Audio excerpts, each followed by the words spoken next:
Hello student, इला classes में आप सभी का स्वागत है। मैं सारिका वर्मा आज प्रेजेंट कर रही हूँ आपके सामने डाइजेस्टिव सिस्टम अर्थात पाचन तंत्र। ठीक है, तो पाचन तंत्र जो है इसको जानने से पहले हम जान लेते हैं डाइजेशन के बारे में।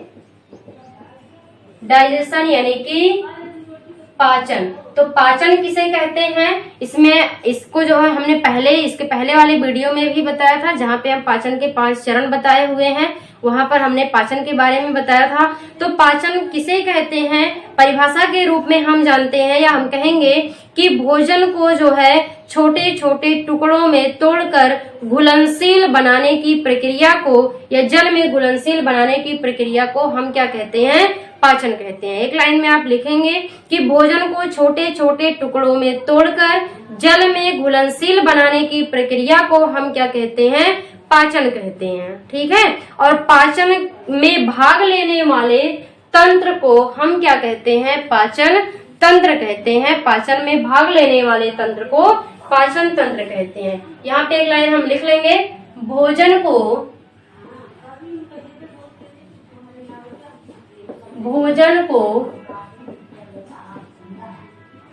छोटे छोटे टुकड़ों में तोड़कर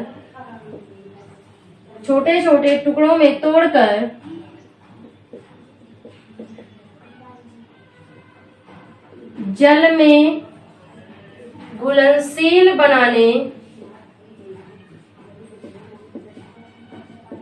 की प्रक्रिया को पाचन कहते हैं। पाचन की क्रिया में भाग लेने वाले तंत्र को पाचन तंत्र कहते हैं। ठीक है, और ये जो पाचन तंत्र है, पाचन तंत्र को कितने भागों में आगे हम लिख लेंगे, पाचन तंत्र को 2 भागों में बांटा गया है। 2 भागों में बांटा गया है। पहला जो है वो है आहार नाल यानी कि एलिमेंट्री कैनाल, और दूसरा जो है वो है पाचक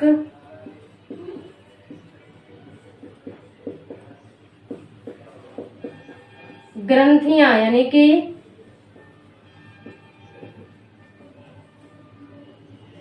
डाइजेस्टिव ग्लैंड। ठीक है, पाचन तंत्र को 2 भागों में बांटा गया है, आहार नाल यानी कि एलिमेंट्री कैनाल, और दूसरा पाचक ग्रंथियां यानी कि डाइजेस्टिव ग्लैंड। ठीक है, अब देखिए जो आहार नाल है ये क्या है, आहार नाल किसे कहते हैं, तो आप इसे कहेंगे मुख से गुदा तक फैली हुई एक लंबी नली है। एक लंबी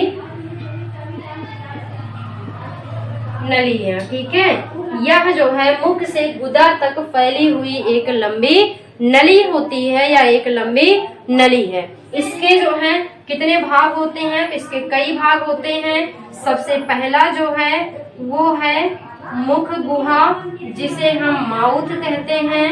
ठीक है, और दूसरा जो है माउथ के बाद क्या आएगा, ग्रास नली आएगा। माउथ के बाद ग्रास नली यानी कि ओइसोफेगस, और तीसरा जो है इसके बाद आ जाएगा अमाशय। अमाशय यानी कि स्टमक, और चौथा है आपका छोटी आंत यानी कि स्मॉल इंटेस्टाइन।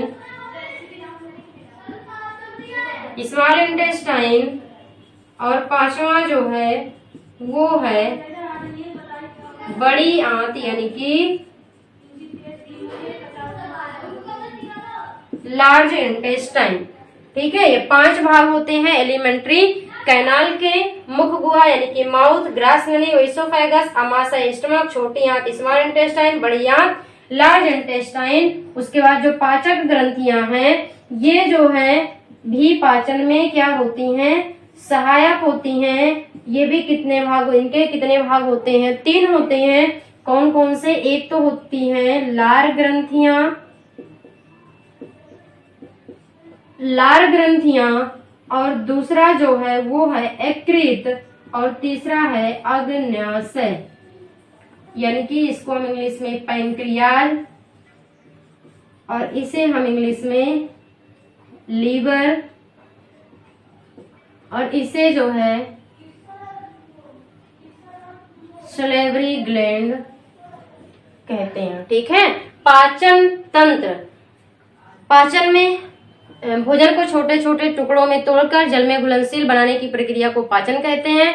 पाचन की क्रिया में भाग लेने वाले तंत्र को क्या कहते हैं? पाचन तंत्र कहते हैं। पाचन तंत्र को 2 भागों में बांटा गया है, आहार नाल एलिमेंट्री कैनाल और क्या है डाइजेस्टिव ग्लैंड यानी कि पाचक ग्रंथियां। एलिमेंट्री कैनाल क्या है? ये मुख से लेकर के गुदा तक फैली हुई या माउथ से लेकर के एनस तक फैली हुई एक लंबी नली होती है। इसके 5 भाग होते हैं, मुख गुहा, ग्रास नली, आमाशय, छोटी आंत और बड़ी आंत यानी कि mouth, oesophagus, stomach, small intestine और लार्ज इंटेस्टाइन। और पाचक ग्रंथियां जो है इनके भी 3 भाग होते हैं, लार ग्रंथियां, यकृत और अग्न्याशय यानी कि salivary gland, liver and pancreas. ठीक है, ये जो है 3 ग्रंथियां होती हैं। तो अब एक एक करके हम एक एक पार्ट के बारे में पढ़ेंगे। तो सबसे पहले हम आहार नाल में देखेंगे मुख गुहा। ठीक है, आहार नाल का हम सबसे पहले देखेंगे मुख गुहा। इसका आप स्क्रीनशॉट लीजिए, जल्दी से नोट करिएगा। तो चलिए हम देखते हैं मुख गुहा। जितने भी आपने 4-5 इसमें और 3 इसमें, सभी को आपको एक एक करके पढ़ना है डिटेल में। तो चलिए पहला हम स्टार्ट करते हैं। पहला है आपका माउथ यानी कि मुख गुहा। मुख गुहा जो है इसे हम अग्रमुख भी कहते हैं। इसे जो है इसे हम और क्या कहते हैं? इसे अग्रमुख भी कहते हैं। इसे हम क्या कहते हैं? अग्रमुख कहते हैं। माउथ का कार्य क्या होता है या माउथ में होता क्या है? माउथ का काम होता है कि भोजन को पीसकर भोजन में लार मिलाना। इसका काम क्या होता है? भोजन को पीसकर, आप लिख सकते हैं इसका कार्य क्या है? भोजन को पीसकर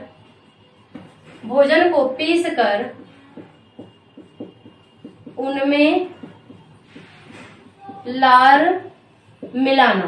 ठीक है, जब भोजन को पीस करके उसमें लार मिला दिया जाता है तो उस भोजन को हम कहते हैं बोलस। ठीक है, याद रखिएगा, जब भोजन को पीस करके उसमें लार मिला दिया जाता है तब उसे हम भोजन ना कह करके क्या कहते हैं? बोलस कहते हैं। ठीक है, और ये जो मुख गुहा है, मुख गुहा के अन्य पार्ट होते हैं यानी कि इसमें जो है क्या क्या चीजें पाई जाती हैं मुख गुहा में? एक तो होंठ होता है। ठीक है, होंठ हो गया, होंठ के बाद क्या आएगा? दांत आएगा, उसके बाद क्या आएगा? जिह्वा आएगा, फिर जो है लार ग्रंथियां। ठीक है, इसमें जो है या हम कह सकते हैं कि माउथ के इतने पार्ट होते हैं। इसके जो है 1 2 3 4 पार्ट होते हैं। इसके हम लिख सकते हैं कि इसके 4 भाग हैं, ओंठ, दांत, जीभ और लार ग्रंथियां। लार ग्रंथि को भी हम इसी में लेके चलेंगे क्योंकि लार ग्रंथियां जो है आपके माउथ में ही पाई जाती हैं। ठीक है, तो पहले हम देखेंगे होंठ के बारे में यानी कि लिप। ठीक है, तो बस इसमें आपको एक इतना लिख लेना है कि यह पूरे शरीर का एकमात्र अंग है जो तैलीय यानी कि ऑयली नहीं होता है। ठीक है, ये हो गया होठ के बारे में, बस इतना ही लिखना है आपको इसमें। उसके बाद आपको पढ़ना है दांत यानी कि टीथ। ठीक है, उसके बाद आपको क्या पढ़ना है, टीथ पढ़ना है यानी कि दांत पढ़ना है। तो इसमें आपको याद रख लेना है स्टडी ऑफ टीथ यानी कि दांतों के अध्ययन को हम क्या कहते हैं, ओडोंटोलॉजी।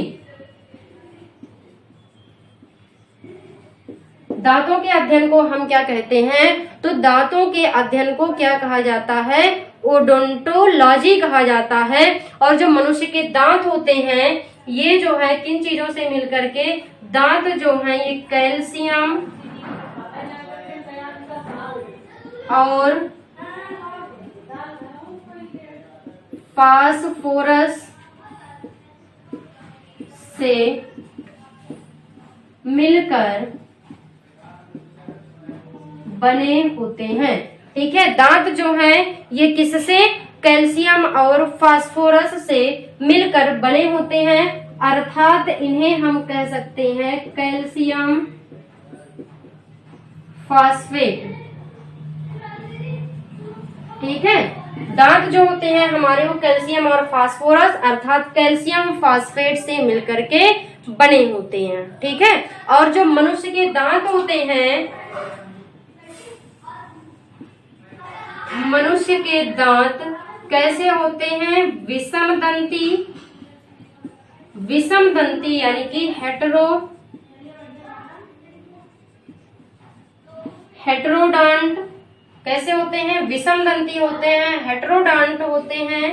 ठीक है, मनुष्य के दांत विषम दंती, और दूसरा हम कह सकते हैं कि जो है द्विबार दंती, द्विबार दंती यानी कि डायबियोडांट, और तीसरा जो है गर्त दंती यानी कि हम कह सकते हैं थीकोडांट होते हैं। मनुष्य के दांत जो होते हैं वो कैसे होते हैं, विषम दंती होते हैं यानी कि हेटेरोडांट होते हैं, और जो है द्विबार दंती यानी कि डायफियोडांट होते हैं, और तीसरा जो है गर्त दंती यानी कि थीकोडांट होते हैं। हेटेरोडांट का मतलब आप जानते हैं कि मनुष्य में जो है, मनुष्य के, या सीधे लिखिए कि मनुष्य में कितने प्रकार के, 4 प्रकार के दांत पाए जाते हैं। और डाइफियोडांट का मतलब होता है कि मनुष्य में जो है, मनुष्य में दांत 2 बार आते हैं।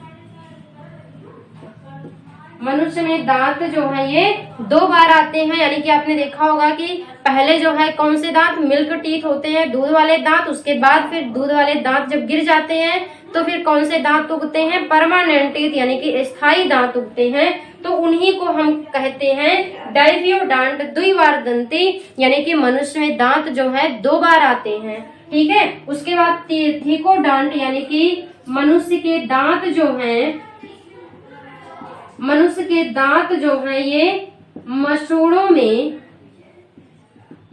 में क्या होते हैं, धंसे होते हैं। ठीक है, मनुष्य के दांत जो हैं ये मसूड़ों में धंसे होते हैं। तो हेटेरोडांट हम क्यों कहते हैं, क्योंकि मनुष्य में 4 प्रकार के दांत होते हैं। मनुष्य के दांत को हम द्विबार दंती कहते हैं क्योंकि दांत 2 बार आते हैं, और मनुष्य के दांत को हम गर्त दंती कहते हैं क्योंकि मनुष्य के दांत जो होते हैं वो मसूड़ों में धंसे होते हैं। ठीक है, अर्थात मनुष्य के दांत जो हैं वो कैसे होते हैं, हेटेरोडांट, डाइफियोडांट और थीकोडांट यानी कि विषम दंती, द्विबार दंती और गर्त दंती या तो फिर थीकोडांट। ठीक है, अब इसके बाद हम ये मनुष्य के 4 प्रकार के दांत देखते हैं, तो इसका आप स्क्रीनशॉट लीजिए जल्दी से। चलिए देखते हैं मनुष्य में 4 प्रकार के दांत कौन कौन से होते हैं।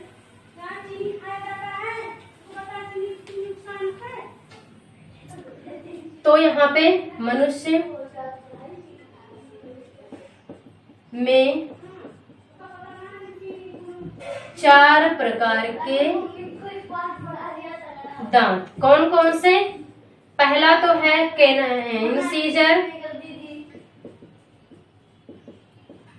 इंसीजर जिसे हम कहते हैं कृंतक। और दूसरा है केनाइन, जिसे हम कहते हैं रदनक, और तीसरा है प्रीमोलर, जिसे हम कहते हैं अग्र च्वर्णक, और चौथा है मोलर, जिसे हम कहते हैं च्वर्णक। ठीक है, अब देखिए जो इंसीजर हैं, इनकी संख्या कितनी होती है, तो इनकी संख्या जो है कितनी होती है, 8 होती है। 4 जो है 8 होती है, 4 ऊपर और 4 नीचे। इनकी संख्या कितनी होती है, 4 होती है, 2 ऊपर और 2 नीचे। प्रीमोलर जो है इनकी संख्या जो है प्रीमोलर की संख्या होती है 8, इनकी भी 8 होती है। 4 जो है ऊपर और 4 नीचे। फिर ये जो है आपका मोलर, इनकी संख्या जो है ये 12 होती है।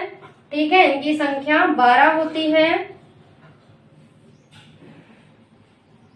12 तो 6 जो है ऊपर और 6 नीचे।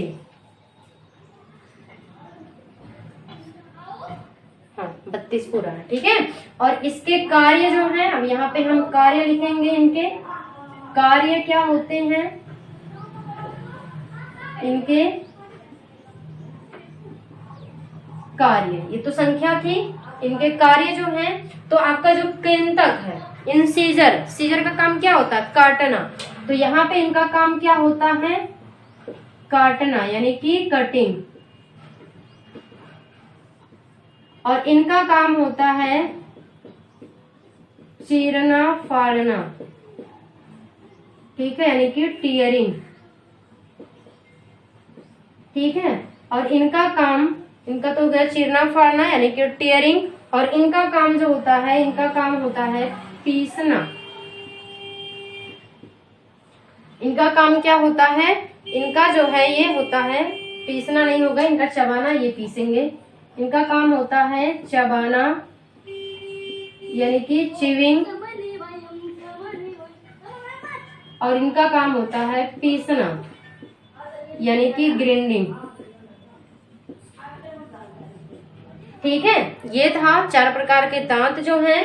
ठीक है, ये आप नोट करेंगे। इसके बाद जो है दंत सूत्र, इसके बाद हम पढ़ेंगे दंत सूत्र यानी कि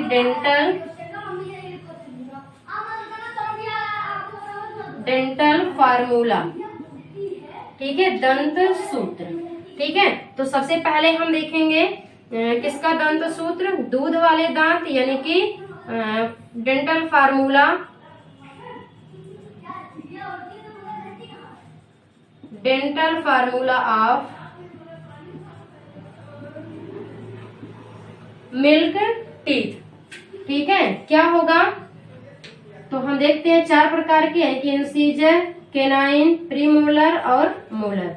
ICPM अपॉन ICPM, इसको हम कैसे देखते हैं, जैसे ये ऊपर का जबड़ा और ये नीचे का जबड़ा, 2 जबड़ा ऐसे होता है, तो इसको हम इस प्रकार से काट देते हैं, यानी कि इस प्रकार से हम इसको 4 भाग में बांटते हैं। ठीक है, दोनों को हम जो है आधे से काट देते हैं, यानी कि 2 भाग इसका और 2 भाग इसका, इस तरीके से 4 भाग में बना देते हैं। तो जो लिखा जाता है, आधा इसका लिया जाता है, आधा इसका, एक साइड का इसका, एक साइड का इसका, ये फार्मूले में लिया जाता है। केवल एक साइड का, जितना इस साइड इतना इस साइड, यानी कि दोनों साइड में दांतों की संख्या जो है वो बराबर होती है। ठीक है, तो इसलिए जो है हम क्या करते हैं, इसके 2 भाग बना देते हैं, और बीच से हम एक साइड का भाग जो है वो लिखते हैं और एक साइड का नहीं लिखते हैं। तो ये ICPM। अब देखिए होता क्या है, तो आप जानते हैं कि जो छोटे बच्चे होते हैं उनमें कितने टीथ होते हैं, मिल्क टीथ जो होते हैं उनकी संख्या कितनी होती है, 20 होती है, 20 होती है। और जो परमानेंट टीथ होते हैं, स्थायी दांत होते हैं, उनकी संख्या 32 होती है, यानी कि 32 होती है। ठीक है, तो देखिए 20 कैसे होते हैं, तो यहाँ पे जो इंसीजर है, ठीक है ना, इंसीजर ये 8 है। ठीक है, यानी कि पूरे जबड़े में 8 पाई जा रही है। ठीक है, 4 नीचे और 4 ऊपर। तो 4 नीचे और 4 ऊपर में क्या मतलब कि 2 जो है यहाँ पे इस साइड और 2 इस साइड, ऐसे 2 इस साइड 2 इस साइड, इस तरीके से 4 दांत जो हैं क्या होते हैं, इंसीजर होते हैं। तो हम यहाँ फार्मूले में लिखते हैं केवल एक साइड का, ठीक है ना। तो यहाँ पे जो आई होगा वो ऊपर का, यानी कि ऊपर जो है लिखा ऊपरी जबड़े का, नीचे वाला निचले जबड़े, इस साइड का मान लीजिए हम ले रहे हैं। तो आई की जगह पे क्या हो जाएगा, 2 हो जाएगा, यानी कि इस तरीके से 2/2 हो जाएगा, ठीक। और सी की जगह पर क्या हो जाएगा, तो सी कैनाइन जो आप देखिए, कैनाइन की संख्या कितनी होती है, 4 होती है, 2 ऊपर 2 नीचे। तो एक जो है इस साइड में, एक इस साइड में, 2, एक इस साइड में, एक इस साइड में, 2। तो यहाँ पे हम एक एक देखेंगे और सी की जगह पे क्या लिखेंगे, 1 1 लिखेंगे, क्योंकि एक ही है, एक ही साइड का हम लेते हैं। ये हो गया। अब देखिए जो प्रीमोलर है इनकी संख्या कितनी है, 8 है, ठीक है, 8 है, 4 ऊपर और 4 नीचे। ये इनकी संख्या कितनी हुई, 2 2 4 हुआ, 1 1, यानी कि 2 1 3 हुआ, 3 ऊपर 3 नीचे 6 हो गया, ठीक है ना। 20 होते हैं, 4 और चाहिए, यानी कि 10 10 चाहिए, 10 ऊपर 10 नीचे, तब 20 होंगे, ठीक है। तो ये जो है देखिए P की जगह पर क्या हो जाएगा, P की जगह पे हम 0 लिखेंगे। अभी बताते हैं हम ऐसा क्यों करते हैं। P की जगह पे हम क्या लिखते हैं, 0 लिखते हैं। और उसके बाद जो M है मोलर, मोलर की जगह पे हम लिखते हैं 2 और 2। देखिए कितना हुआ, 2 1 3 2 5, 5 ऊपर 5 नीचे, यानी कि 10 एक साइड का, और इनटू हम यहाँ पे 2 करते हैं, ठीक है, इनटू 2। अब देखिए होता कि आप जानते हैं कि छोटे बच्चों में जो है टीथ की संख्या कितनी होती है, 20 होती है। अब देखिए 2 और 2 2 4 1 5, यानी कि 5 ऊपर हुआ 5 नीचे हुआ इंटू 2, तो कितने हो गए टोटल, यानी कि 10 जो है ऊपर और 10 नीचे, बराबर कितने हो गए, 20 हो गए, ठीक है। कैसे, देखिए यहाँ पे जो छोटे बच्चे होते हैं उनमें मोलर नहीं होता, जैसे बड़े में क्या होता है, जो प्री मोलर होती है उनकी संख्या कितनी होती है, 8 होती है, 4 ऊपर और 4 नीचे। लेकिन जो छोटे बच्चे होते हैं उनमें जो प्रीमोलर होता है उनकी संख्या 4 होती है, 8 नहीं होती है, ठीक है ना। उनकी संख्या कितनी होती है, जो है 4, सॉरी वही होती है, 8 ही होती है, 2 2 हमने लिखा हुआ है यहाँ पे, सही है, ठीक है। 2 इधर और 2 इधर, यानी कि 2 यहाँ होगा इस तरीके से और 2 इधर होगा, तो वही हो गया, 2 इधर 4 4 ये ऊपर, 4 नीचे 4 ऊपर। तो छोटे बच्चे जो होते हैं उनमें मोलर नहीं पाया जाता, ठीक है, मोलर नहीं पाया जाता। तो छोटे बच्चों में जो मोलर होता है, जो प्रीमोलर टीथ है उसको मोलर मान लिया जाता है और प्रीमोलर की जगह पे 0 लिख दिया जाता है, ठीक है। ये होता है छोटे बच्चों में, यानी कि मिल्क टीथ का फार्मूला। जल्दी से स्क्रीनशॉट लीजिए इसका, फिर हम परमानेंट टीथ का यहीं पे लिख देते हैं। डेंटल फार्मूला आप परमानेंट टीथ, परमानेंट टीथ का यहाँ पे भी क्या होगा, IC/PM। ये जो है यहाँ पे हो जाएगा, आई की संख्या यही होगी सेम 2, 1 की संख्या, C की संख्या 1 होगी। P की जगह पे अब हम क्या लिखेंगे, P की जगह पे देखिए जो है 8 है, 2 इधर 2 उधर, यानी कि 4 4 है तो 2 हो जाएगा, 2। और मोलर देखिए 6 6 है, यानी कि 3 इधर 3 उधर, इस तरीके से होंगे, तो ये हो जाएगा 3, फिर 21 23, इसको इस तरीके से याद रख सकते हैं, इंटू 2, तो हो जाएगा 2 2 4 3 7 1 8, 8 ऊपर हुआ और 8 नीचे, गुणे 2, तो 8 2 16, यानी कि 16 ऊपर 16 नीचे, बराबर कितने हो गए, 32। तो ये है आपका डेंटल फार्मूला, ठीक है। अब इसके बाद डेंटल फार्मूला जो है, अब इसके बाद स्ट्रक्चर पढ़ना है आपको, तो स्ट्रक्चर बाद में बताते हैं, क्योंकि जो है वीडियो ज्यादा लंबा हो जाएगा नहीं तो, ठीक है। स्ट्रक्चर बताएंगे तो, या ठीक है। तो अभी हम इस टीथ का स्ट्रक्चर और जो है आपका क्या है लार ग्रंथि, इसको हम बताएंगे कल अगले वीडियो में, ठीक है। तो इतना आप नोट कर लीजिएगा, और उम्मीद है कि आपको ये समझ में आ गया होगा। इतने में कोई अगर प्रॉब्लम होती है आपको तो आप उसे कमेंट सेक्शन में जरूर बताएं। वीडियो को लाइक करें, शेयर करें, और जो चैनल को सब्सक्राइब नहीं किए हैं वो चैनल को क्या करें, सब्सक्राइब करें, ठीक है। Thank you.